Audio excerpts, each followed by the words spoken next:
Partimos agora a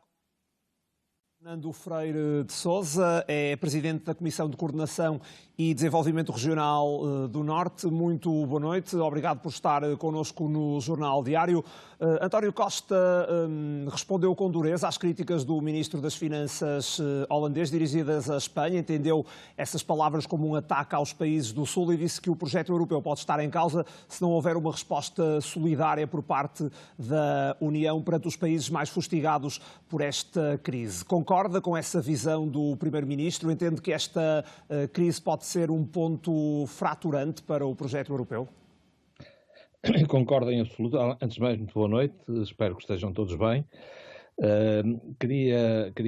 confirmar que, de facto, relativamente à pergunta que me faz, não posso estar mais de acordo com a intervenção que foi feita pelo nosso Primeiro-Ministro à saída do Conselho Europeu do dia 26 de março, perante declarações que já o próprio reconheceu terem sido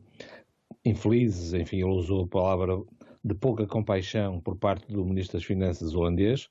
É evidente que esse é um fait divers, ou foi um fait divers. O que é importante é o que está por trás desse fait divers, e o que está por trás é verdadeiramente uma insistência de um conjunto minoritário de países no conjunto dos 27, neste caso basicamente de 3, 4 países, que se recusam em absoluto perante uma situação que é absolutamente excepcional e que é uma situação em que estamos perante uma crise simétrica, como muitas vezes tem vindo a ser insistido, e que basicamente isso quer dizer que se trata de uma crise que não é provocada por nenhuma das partes que está envolvida na mesma, portanto não é, passa a expressão, culpa do Norte ou do Sul, da Europa ou dos Estados Unidos, de quem seja, é uma crise exógena ao sistema e que afeta todos os países e todas as regiões do mundo. E perante uma situação dessas, a insistência em que não haja uma solidariedade, uma mutualização daquilo que pode ser a forma de atacar de uma forma consistente e, sobretudo, quantitativamente relevante a crise que estamos a viver, é algo que, de facto, faz perigar, pelo menos faz perigar as consciências, faz com que as consciências olhem para o projeto europeu e dizem: se não é numa altura destas que o projeto europeu mostra a sua solidariedade e a sua capacidade de resposta coletiva, então não haverá outra e, portanto, começa a ser legítimo olhar para o projeto europeu como um projeto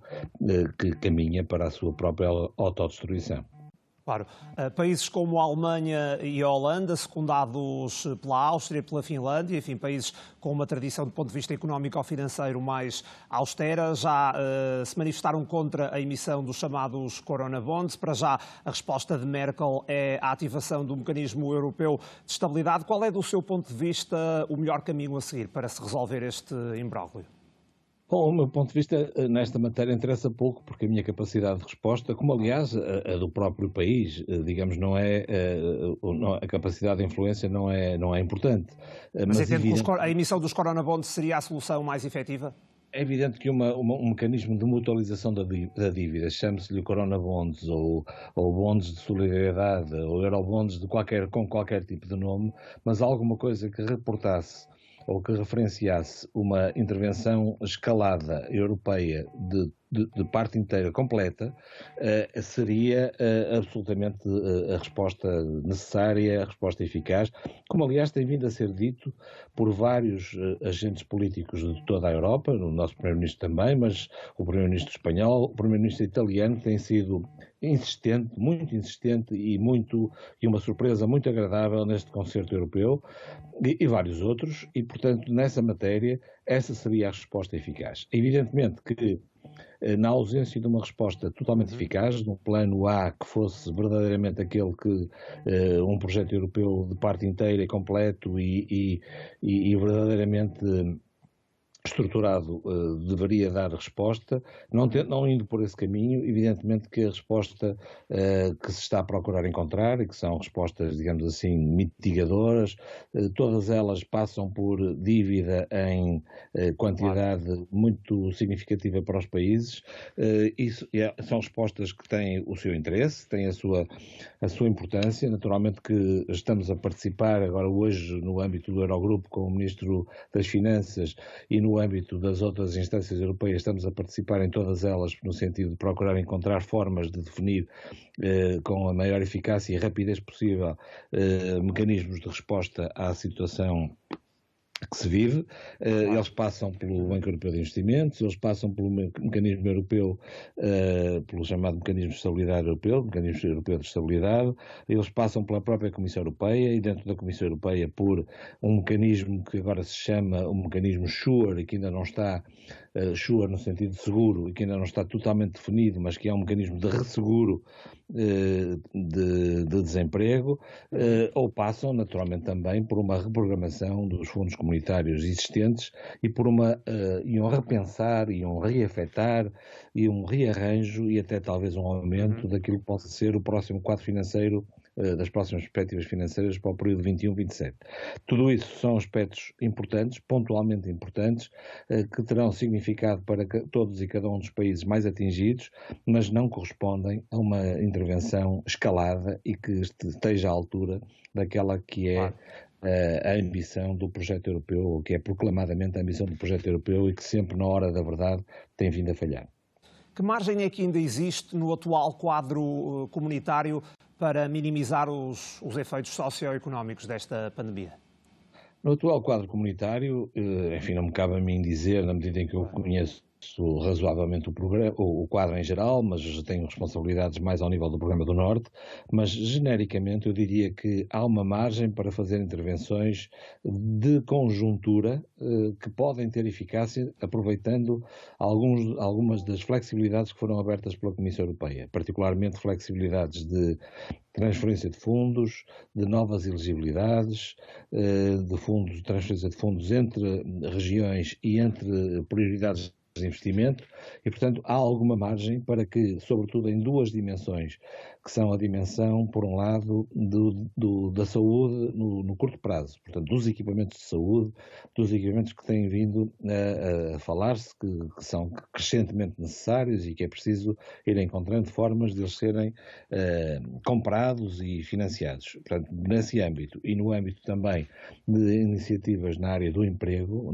do emprego em geral, não estruturais, mas imediatas, há alguma margem para apoiar intervenções conjunturais nos próximos 3, 6 meses. Há alguma margem, mas essa margem é naturalmente uma margem limitada, mas existe, ela existe. A minha opinião é que toda a discussão em torno do quadro financeiro para o próximo período de programação, que estava a ser discutido 21-27 e que estava a dar lugar àquela ridícula discussão sobre se era 1,11 ou se era 1,3 percentagem do PIB que o conjunto do orçamento comunitário deveria valer. Toda essa dimensão está hoje,